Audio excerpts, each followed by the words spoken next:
what happened last night, a 5-2 loss that was really played more in a 3-2 fashion, a couple of late goals that salted this thing away, but ostensibly speaking, a 3-2 loss for the Dallas Stars, and their season ends a full month earlier than what we have become used to of late. I mean, they have a concerning history of slow starts in meaningful games, and we saw it yet again yesterday. I mean, that first period of play, you would not think that the Stars knew that their season was on the line. And not just any season, right? Like, this is a group who came into this year knowing that this was Stanley Cup or bust. The roster was built to bring home a cup. And when you think about what they did in the offseason to make the changes necessary to be able to compete this season, for it to ultimately end in a first-round exit, it's hard almost to completely contextualize the level of disappointment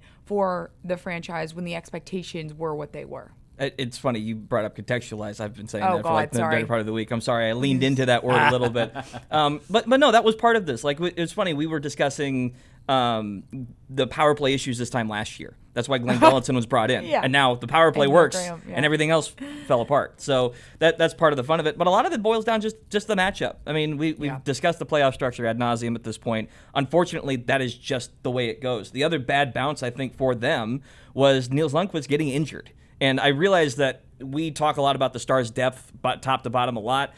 That should have been something they were able to overcome. But when you actually see the metrics pointed out, that kind of went a slightly bit viral yesterday. If we can call it VO7 here real quick, just to put it in perspective.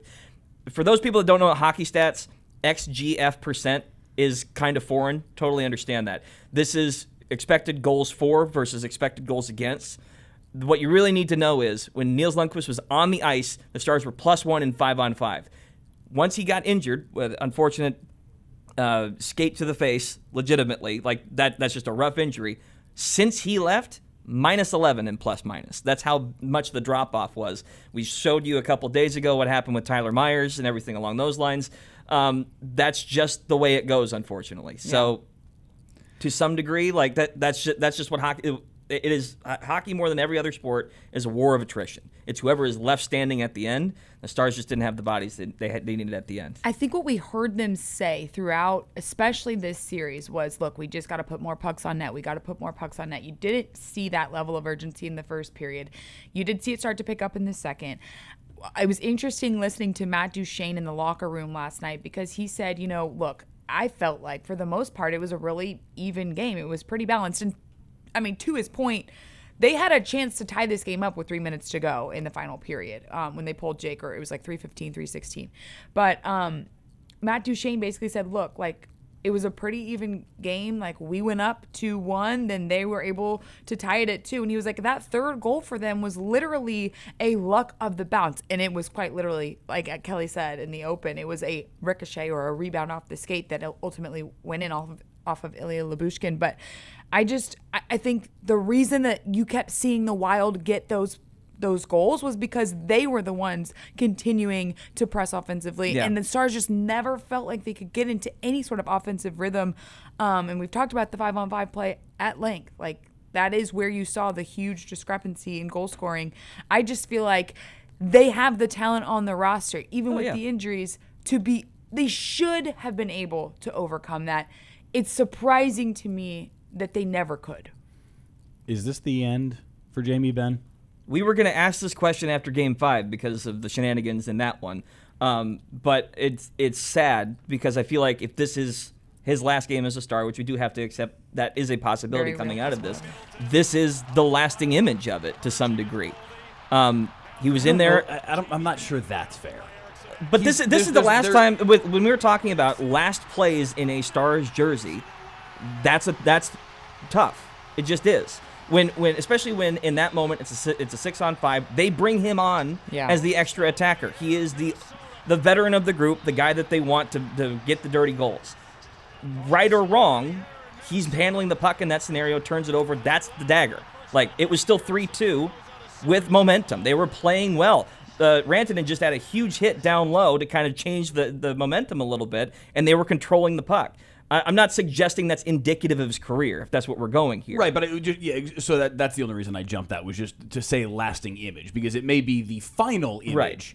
I don't think it's the lasting image. I think that there are a lot of things that Stars fans will remember that are positive about Jamie absolutely. Benn. But I do think it is illustrative of the fact that he's not that guy anymore. And he hasn't been that guy for a few years now.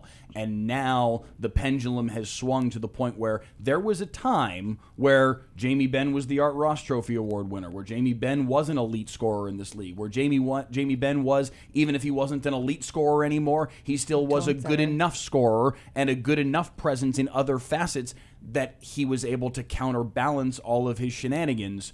Like from... Those shenanigans aren't being counterbalanced anymore. Right. And if this isn't the moment where he retires, and I think it probably should be, it does open up the possibility of Jim Nill having to have a really hard conversation, probably first and foremost with himself, because Jamie Benn is somebody that he has personally talked about as one of his favorite, if not his favorite, player to ever employ. He loves Jamie Benn, and there's a lot of reason for him to love Jamie Benn. He's done a lot of great things. Absolutely. But he's also sometimes a knucklehead, and he does stuff like this, and now the knucklehead has overtaken the good. Right, and when we're talking about Jamie Benn in the context of this series, like, Kelly's got his jersey. He was the face of the Stars' resurgence. Second all time in games played, goals scored. I think he's third in assists or something like that. This is a transformational figure in this entire franchise's history. So I don't want to sugarcoat that part of that. This is one of the greatest players to ever wear the green. Jersey. Right. But the difference is, it's like you have to know when to cut bait. What breaks my heart, and this is not singular to hockey or the Stars or even Jamie Benn, is we've seen this across a number of different sports where that one person who you root for, not because they're on your team, but because they're just a fun person to root for, never gets to that highest echelon of their sport and has to walk away with leaving that box unchecked. And if Jamie Benn decides that this is the time to walk away, and as much as I am a Jamie Benn girl and I have his jersey, it's probably time to walk away. That's what breaks my heart, is that they couldn't do it for him. And we've seen this with players on the Cowboys, we've seen this with players on the Rangers, we've seen, all over the place. That's what breaks my heart. Because people wanted the lasting image. People wanted the final image to be him hoisting the cup. Right. Oh my God, that just gave And me he chills. rides off into the sunset. And it's cold in here. That's also probably part of it. I will say, that's though, what they wanted, and it's probably not coming. especially because Jim Nill has won GM of the Year for, was his third 3 straight consecutive years, year? yeah. Because he's able to make tough decisions. Mm-hmm. I don't think that it was an easy decision for him necessarily last season when they decided to part ways with Pete DeBoer after he had led them to 3 consecutive Western Conference Finals appearances in 3 consecutive years in his only 3 years here as the head coach during that tenure. But to Jim Nill's credit, he's able to not only put together a roster really well, but I think he's really got a good feel for his team and what his team needs. As much as we're talking about the impact that Jamie Benn has had on the franchise, on Nill himself, I don't think that Nill is the type of general manager and leader to let those personal kind of connections or emotions influence him to a level of putting that above what's best for the team. But I'd also argue that was part of the reason why Ben was out there on the ice at the end of the game, was because of the personal, and because thinking he could have that moment in this Yeah, moment. They wanted and to how, give him the moment. How Exactly. storybook would it be if that had worked? Right. I think what we saw play out was the action speaking louder than the words in that setting. Exactly. Hope is not a strategy. Right. Right. And- Wanting for a moment, that's not Yeah. the And- prudent hockey decision. And And to it's- be fair, if we're talking about anyone that could get in a goaltender's face and screw something up, it would be Jamie Benn. 100%. You want that kind of energy. Yes. Exactly. And we've bemoaned a lot this series that the Stars not are the looking guy- for the perfect shot, not looking for the dirty goal. And not to frame it as a quote-unquote dirty goal like some of the hits we saw just a second ago in Jamie Benn's Different career. version of dirty. Correct. Yeah. But just the grimy stuff, like the stuff that doesn't come naturally. That's what the Stars needed in that moment. And unfortunately, that was indicative of this run. They just couldn't find those. And instead, the bounces legitimately went the other way. The one thing that is left still, the value that he does still bring is you've got players like Jason Robertson, like a Wyatt Johnston, that they don't play a physical brand of hockey. I'm not calling them soft, but the version of hockey that they play is not a physical brand. They are skill players.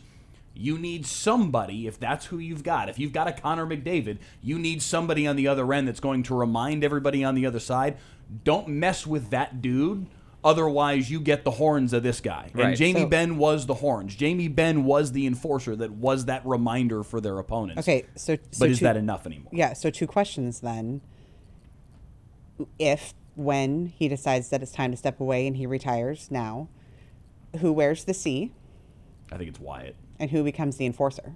That's a harder question. really young for Wyatt a is captain. really young. Maybe it's Miro. Better option, I suppose. I think that's part of the issue is... I think a lot of Stars fans want it to be Wyatt.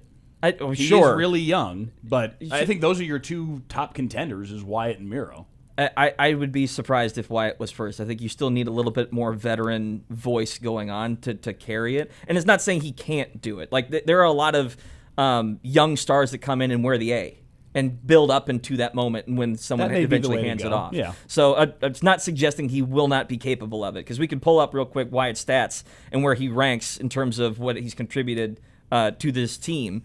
Most playoff goals before the age of 23. He's tied for 6 all-time with Nikita Kucherov, who's one of the greatest hockey players currently in the league. Sidney Crosby tops the list at 30. And really, you can look at this, and Wayne Gretzky's 3, by the way.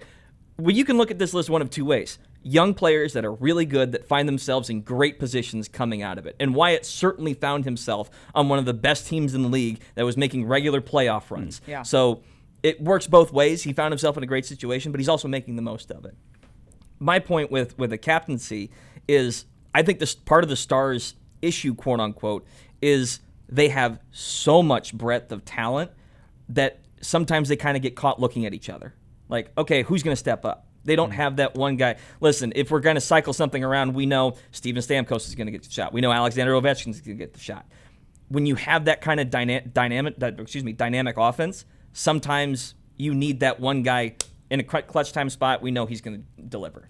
And I think, too, like, there's so much more that goes into a captaincy than just being able to necessarily put the puck in the back of the net, which I know you know, and that's, I think, what you're alluding to with it being, not just a straightforward, it should be Wyatt Johnston answer. But, yeah, I don't know. The fact that we don't even have a clear, like, oh, it should be this guy. There is no clear successor, I think, is a big reason why the Stars are going to be in this kind of predicament, whether Jamie Benn decides to retire or not, or whether this is the end of his contract. So at the end of this season. So there are going to have to be decisions made. That's a really good question though, Kelly. Miro feels like a very real option with the minutes that he plays, the role that he plays, the impact he has on the ice. He's 26, a little more veteran, been around the block a little bit, knows the ropes. That feels like a more prudent choice, maybe, Sure. and maybe Okay. you give him the C and you give Wyatt the A. I'm going to help you guys narrow this down. The A's right now are Heiskanen, Rope, Lindell, and Tyler Seguin. I just think like of Miro in the I think of locker that room, group. Yeah. and I think of Miro in the locker room compared to Jamie in the locker room right now, and it's a different feel. Yeah. Like a substantially different leadership feel. Maybe they could use that. Maybe, but that's part of the challenge of picking a captain. You're picking not just the voice, but the tenor of the locker room, and that's where I think Jamie's experience and physicality made a significant difference. And what have we talked about all this postseason? It was just one round this time around. Sure. But like we talked about needing that person to be that sense of urgency, to bring that oomph when it felt like everyone was so even keeled. Like someone's got to bring the boom. Is that a reference? I don't know. I can't try to make a reference out of nothing. Anyways. One other thing we do want to get to here before we hit a break, and it was a moment that Jim Nill had with the Wild front office. Somebody, I think in the stands, I think is where this tweet came from, caught the moment that Nill walked up to the Wild's front office suite, shaking Bill Guerin's hand, shaking the other members of the front office for the Wild's hand, congratulating them on winning this series and moving on to the second round for the first time since 2015. If you want a little window into the man Jim Nill is, that's it right there. One of the classiest guys in the NHL. We see it all the time, obviously, on the ice. We see the handshakes on the ice after the round is over. And as whoever posted that said, it was like, is this normal? I'm not sure, candidly, how normal that is. It may be a common thing, but it figures that Jim Nill would get caught on camera doing something like this because that's who this guy is. Again, multiple GM of the year. There's no... part of that is reputation. It's not just what he's done in terms of building a team. It can be, but this is one of the most respected guys around the league.